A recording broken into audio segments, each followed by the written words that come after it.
Hey guys, it's Bonnie, and today I have a review of the book Dangerous Creatures by Kami Garcia and Margaret Stohl, which is the first book in the spin-off series of the Beautiful Creatures series.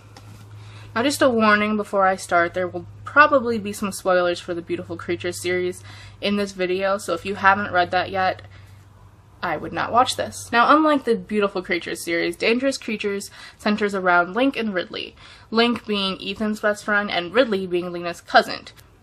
Ridley is a dark caster, and she is a siren, which means she can make people do basically whatever she wants them to do.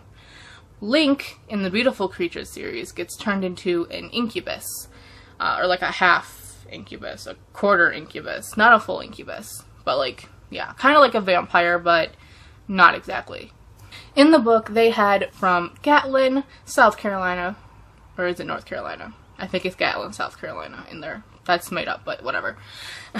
And they head to New York in this one so that Link can try to pursue his music career, which we know from the Beautiful Creatures series has always been pretty bad. And Ridley has to go to New York because she got herself into some trouble there.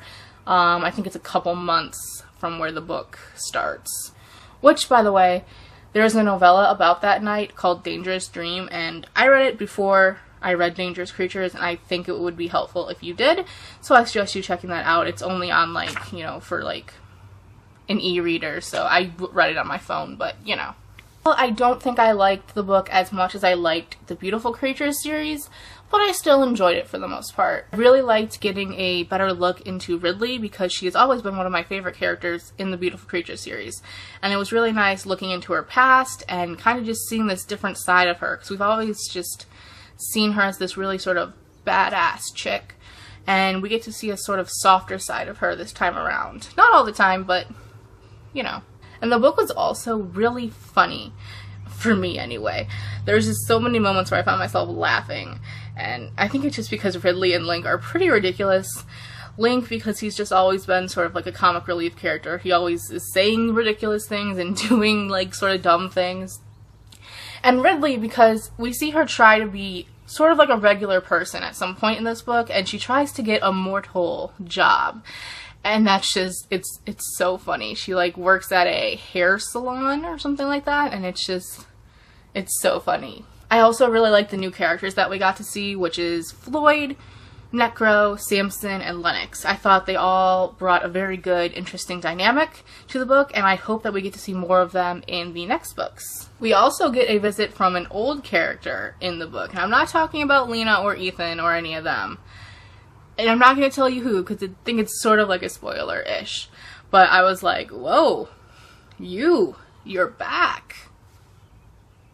So, enjoy that. Some things I didn't like about the book is, well, it was kind of slow in some parts, especially the beginning. It kind of seemed to take a while to get into, like, the actual conflict of the book, and I was wondering, like, when it was going to happen.